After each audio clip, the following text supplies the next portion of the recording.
It's a fundamental early childhood concept of what we call disequilibrium, that you begin to learn when there's something out of balance, and if everything is perfect, why bother taking on anything new and learning a new fact or learning a new concept. So yeah, so sometimes going out there and messing with things is okay, I think.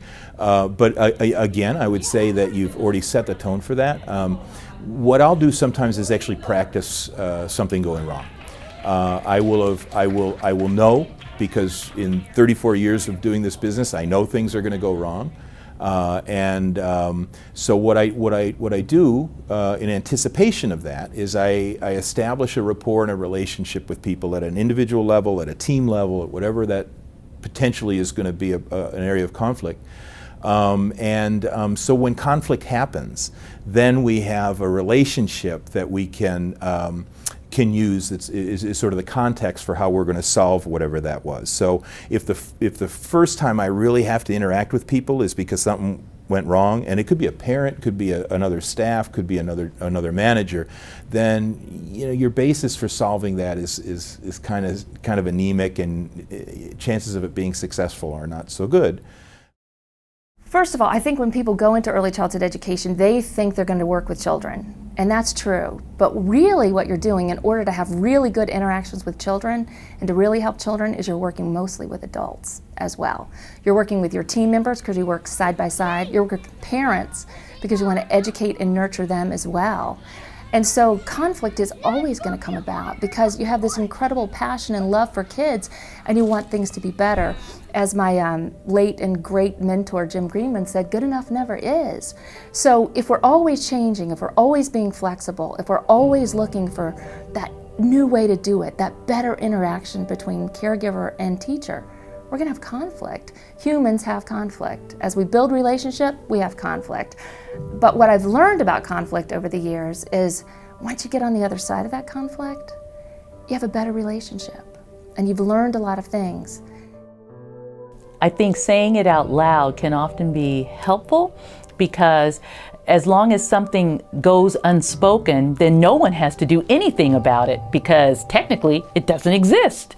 So saying it out loud, having a conversation about it, putting it out on the table, it's like we're just noticing. Because if you have staff with a lot of low morale or bad morale, the children do notice. The parents do notice. So everybody else notices. So saying something about it just provides that impetus. Well, we've said it, we acknowledge it, what can we do about it? How can we make a difference here? So definitely talking about it is the first step. Let me see what I can find. Could we put this down here? Or no? When women work with women, certain dynamics come about that don't come about when there's a predominance of men. And what happens is 80% of early childhood leaders avoid conflict.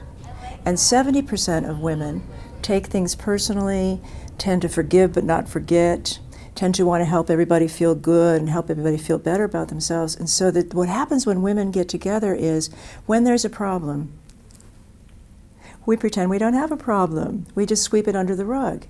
And what happens with the morale is if there's an elephant in the room and we all know it's there, we start not trusting our environment, we start not trusting each other, we start not really communicating with each other, and the morale plummets unless there can be an uplifting of honesty and directness. And that is a difficult challenge.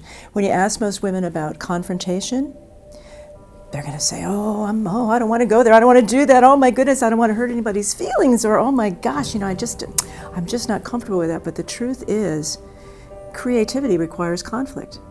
Conflict requires us to talk about our differences, and that's a very hard thing for women. So I think what happens in environments is we all want to feel that we're a family. But families can be dysfunctional too. So you know what, if Uncle Joe's got a drinking problem, we might need to do an intervention with Uncle Joe. And if Suzanne has got a gossip problem, we might need to do something to challenge Suzanne and say, wait a minute, if you got a problem with me, let's talk about it directly. There are some things that have been proven to work in conflict situations outside of the field of early childhood education as well as in our field. And one is to look at the facts, the feelings, and the values. So first we're looking at, well, what's going on here? What is it that is happening that has me upset? So you've got the facts, you've got those covered. Then you look at, well, how do I feel about that? I mean, I'm upset because blah, blah, blah. And then you look at the values. I feel that way about it because this is what I value. So if I'm the director and there's conflict between me and one of the staff members, I'm first looking at myself. I'm being introspective and looking at the facts, the feelings, and the values for me. Then I'm going to be working with this other staff person and getting their side of it. What are the facts, feelings, and values that they're addressing? And once we've done that, we can work from there, because now we've got all the cards on the table. So we know what the problem really is, we know what we both feel about it, and why we feel that way, and then we can work towards a resolution. Managing, conflict and managing change is real key for any smart manager in this time, in the times we live in. Whatever model you have at this point, you can almost guarantee they will not be different a year or 5 years from now, because it's not the same one that it was 5 years ago. It's about the change. So you as an individual, are you ready for the changes that are happening as we speak? It's happening in terms of the profile of workers you have, especially if you have, let's say, a younger generation of workers or an older generation of workers. Are you in touch with technology? That could create a conflict for many people. What about parents? The role of parents in your program or your funding sources. So as a manager, you got to be smart about it. You got to be able to accept the change because things are coming, as much as you want it to stop, because we don't like change. But part of that is it creates maybe a personal conflict, organizational conflict, but that should lead you to, we have to think about it's going to lead to something better. Let me learn from that conflict. How can I make my organization smarter? Because it is a creative process in many ways. Many centers, as we all remember, who did not have technology today, they're full of technology.